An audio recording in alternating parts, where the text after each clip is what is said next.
It sells teas, coffees, soft drinks, or more importantly, beer, wine and spirits. And just past the bar, you'll find the toilet facilities as well. Now, on our way down river, there are quite a few places of interest worth pointing out. So I shall endeavour to do a small commentary for you.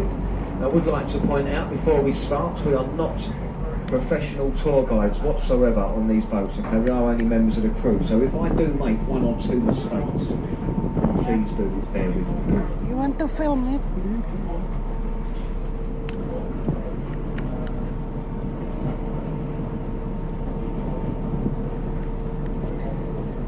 Now we're going to start with the bridge ahead of us. This is the Waterloo Road Bridge, designed by a man called Sir Giles Gilbert Scott. It was officially opened in 1945 and it is constructed in a reinforced concrete faced with a very expensive self-cleaning Portland stone. So every time it rains here in London, the faces of this bridge do receive a thorough cleaning. Now it is actually nicknamed on the Thames as the Ladies' Bridge. It was completed 85% female labour, owing to most of the men being away fighting for king and country. Hence its nickname here on the Thames as the Ladies' Bridge. Then when we pass through the bridge, on our left-hand side there is a large impressive building with a small green dome in the centre. That is Somerset House, and it was completed in 1786. And for many years that was the General Registrar Office for all births, deaths and marriages here in England and Wales. If you look at the bottom of the building, see the entrance, little archway there in the middle. Just to give you an idea of how wide the Thames used to be, years ago they used to row up through that archway. And that just right into the centre of the building, so it just shows you how wide the Thames was before they built the embankment wall.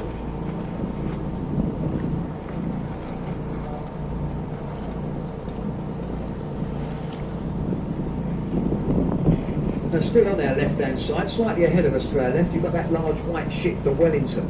If you look just beyond the ship, amongst the trees there, you can see a small grey archway with a figure face of old Father Thames above it. Now that is Temple Arch or Temple Gate, and it is a natural dividing line between the city of Westminster, that we're about to leave behind us, and the city of London that we are about to enter. I'm sure you all know the city of London is one of the smallest cities anywhere in the world, and it measures just 1 square mile. That square mile starts here on our left at Temple Arch, and it will finish further downriver at Tower Bridge, the gateway to London. So as we enter into the 1 square mile, just ahead here on our right we have the Oxo Tower. Now that was completed in 1932, and it was originally designed to defy outdoor advertising. So you're not allowed to advertise along the banks of the river because it's known as a royal highway. But as you can see, they very cleverly got around that law by incorporating their logo into the building as windows. 10 years ago they lit candles behind those glass windows, and you can see the words Oxo from all 4 corners of London. You've got to remember folks, back in 1932 the Oxo Tower was one of the taller buildings in the area. And then here on our left there is a large construction site. This is all to do with the new Thames super sewage system. Those of you that are travelling down to Greenwich will see a few of these en route. The old Victorian sewage system is no longer up to scratch. When we have large downpours of rain, it overflows raw sewage into the River Thames. So this is a 10-year, £5 billion project. Okay, and they are boring a huge tunnel 60 metres below the riverbed to counteract this problem. Now the group of bridges that we are approaching are known as the Blackfriars Group. The first one is the Blackfriars Road Bridge, and this was completed here in 1869. Now the second bridge of the group of 3 is the old St Paul's or Alexandra Railway Bridge, and as we get a little bit closer you'll see that the top half of it is missing. It was taken away some 40 years ago as it could not hold the weight of the modern day train. Now the 8 red supports that you're shortly going to see were left here because they feared if they try to remove them then they could possibly damage the footings of the 2 bridges lying either side.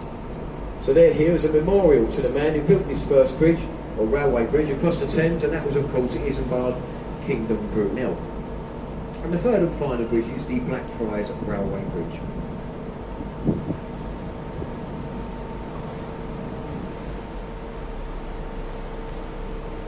And now through the bridges on our right hand side, the large brick building with a chimney. This is the old Bankside power station, and it's now been converted into the new Tate Gallery of modern art. Now believe me, there are some very strange exhibits within that building, such as half of a plastic cow in a box, an unmade teenager's bed, a dinosaur made out of beer cans, and an old burnt out car. And that is what they call a collection of retrospective artistic pieces. Now, if you want to see a real piece of artwork, look to your left hand side, dominating the skyline. We've got the golden cross and grey dome of St Paul's Cathedral. Now that is Sir Christopher Wren's masterpiece, and it took 35 years to build. The dome on top stands 365 feet tall, which is easily remembered for 1 foot for every day of the year. And it's also the second largest unsupported cathedral dome anywhere in the world. The first one does stand on St Peter's in the Vatican City of Rome. Then linking these two attractions together, we're about to pass beneath the new Millennium Footbridge. And just through the bridge here on our right, folks, we come to our next stop. Now this is Bankside Pier, and the pierman's waving us off. There is no one for us to pick up. So do we have anybody on board the boat that wants to leave us? Yes, at Bankside. Okay, no worries. We'll only be alongside this pier for a few moments, and we then go on to St Catherine's and Greenwich. So please just bear with us while we make this short stop.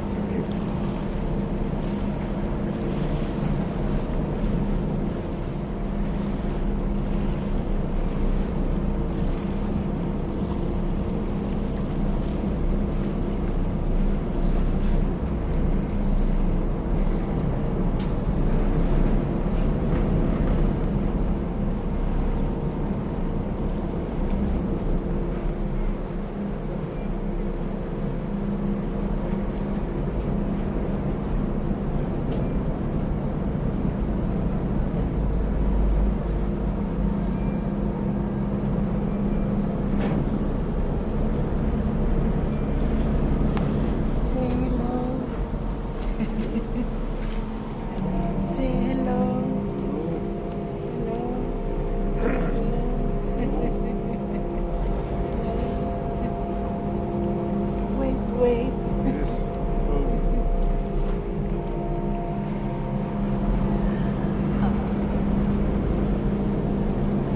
So far, I'm filming here in the ferry. Actually, we're going towards Greenwich again, and we are stopping here in Catherine Pier just for a few minutes, and I hope you enjoy watching my video.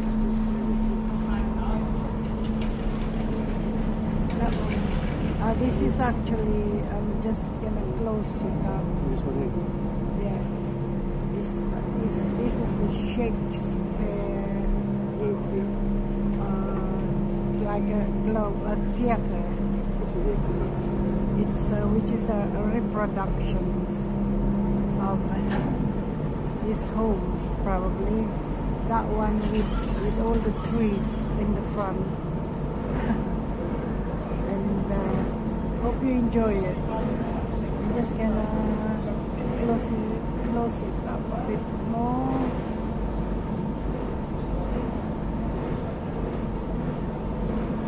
Focus it.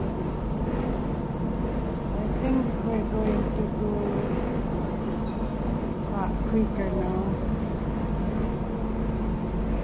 And that one there as well. This is the boat.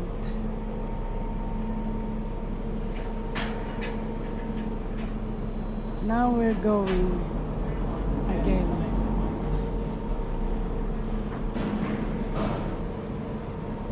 This is one of the busiest pier or ferry where river cruising in London. It's a very busy one, especially before.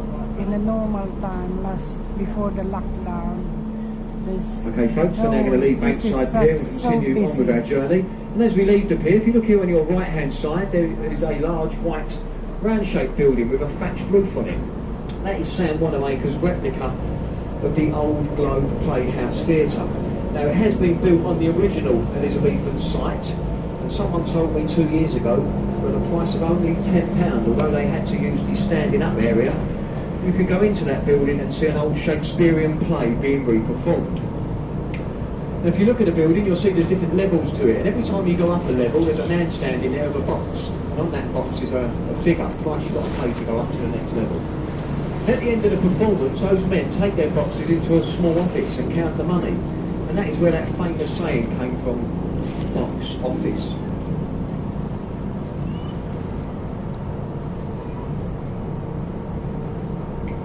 Then the bridge ahead of us is the Southwark Road Bridge, completed here in 1921. At one point it was the least used of all of London's bridges, owing to its very narrow road approaches. It's actually quite difficult to find. But if you look up there now, it's just as congested as the rest of London. That's probably got something to do with all the cycle lanes now instead of car lanes. And when we pass through the Southwark Road Bridge, if you look here on your left hand side, on the shore there, you'll shortly see one of the Thames rubbish barges.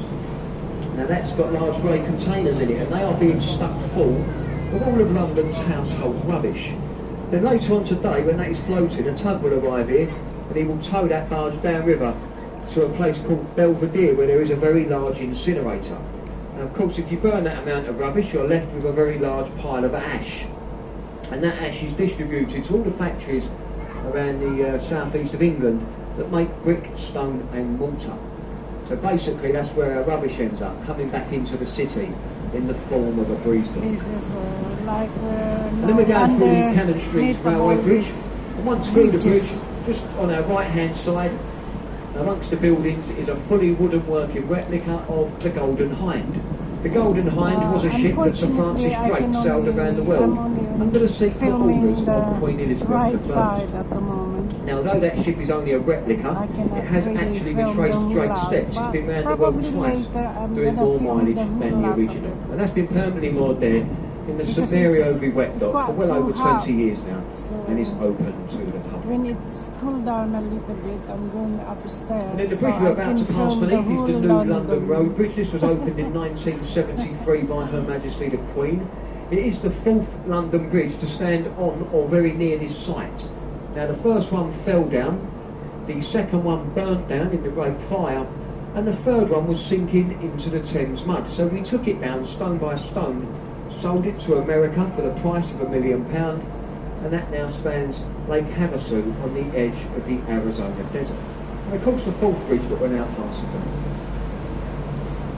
If you look very quickly to your left hand side, between the gap in the buildings, you will shortly catch a glimpse of Sir Christopher Wren's monument to the Great Fire of London of 1666. Now that is said to represent a wax candle with a golden ball of flame on the top. And they do say that if you lay it down in an easterly direction, that's the direction we are now travelling, it will in fact pinpoint where that great fire started, in that small baker's shop.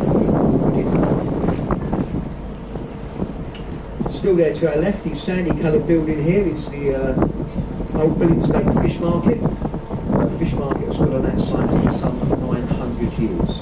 That one sadly closed down 30 years ago and was moved further down the river to larger premises. Now take a look ahead of us, folks. You don't often see this nowadays. Tower Bridge is being raised slightly to allow something up through, but not sure what yet. It does raise all the way up though, so it's vertical.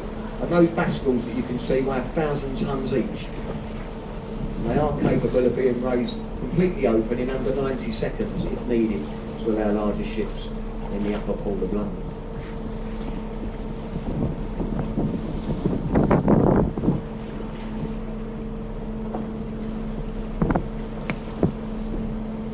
I don't know why it's going down so slowly though. Recently it's broken down a few times. It broke down about 3 weeks ago in the upright position, caused mayhem.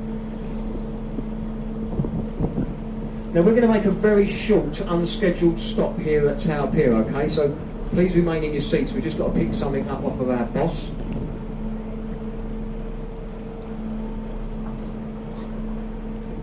We call him Basil, after Basil Fawley.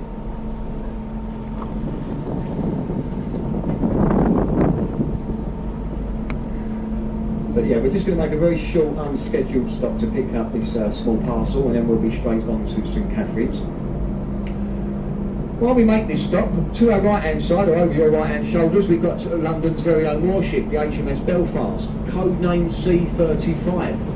Now, she was a Southampton-class cruiser, completed in 1939. She weighs in at 11,553 tonnes, and she last fired those 12 large guns in anger during the Korean campaign of 1952. Now, she's been permanently moored there for just over 50 years as a floating war museum. And she's actually just recently opened, I think it was Monday she opened, but she is well worth a visit. She has 7 separate decks to explore, and they do range from the engine room all the way up to the navigational bridge. Now those guns you can see, she's got 6 on forward and 6 on aft. They are capable of firing a 100-weight shell 14.5 land miles. And she also helped chase and eventually sink the German pocket battleship, the Scharnhorst. And bear in mind, folks, the Scharnhorst was nearly 3 times the size of the Belfast. She weighed in at 33,000 tonnes.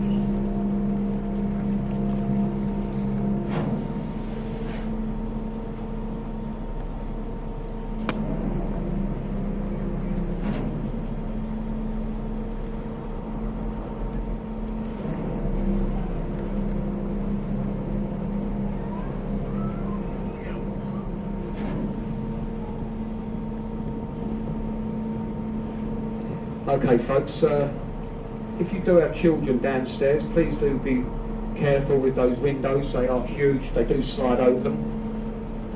For obvious reasons, they are emergency exits, so please, if you do have children on board, make sure they are supervised.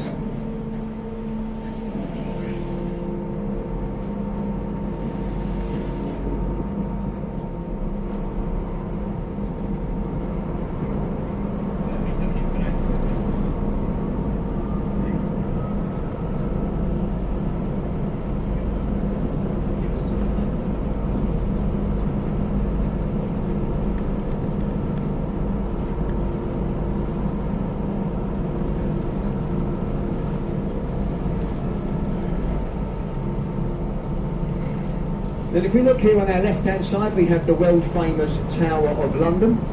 Now, parts of that building do date back to 1078, and over the years its uses have varied. That has been used as a fortress, a royal residence, a state prison, a mint, and it has even been used as a zoo. It is now, though, of course, the home to the Crown Jewels. And if you look along the river wall there to our left, you can see the small bricked-up archway. It has the words "Entry to Traitors' Gate" above it. This is where any traitors found guilty in the Houses of Parliament, they would have been rowed downriver through this once open archway, where they was either imprisoned for life or they had their heads surgically removed with a rusty old axe. The Tower of London, Traitors' Gate there to our left.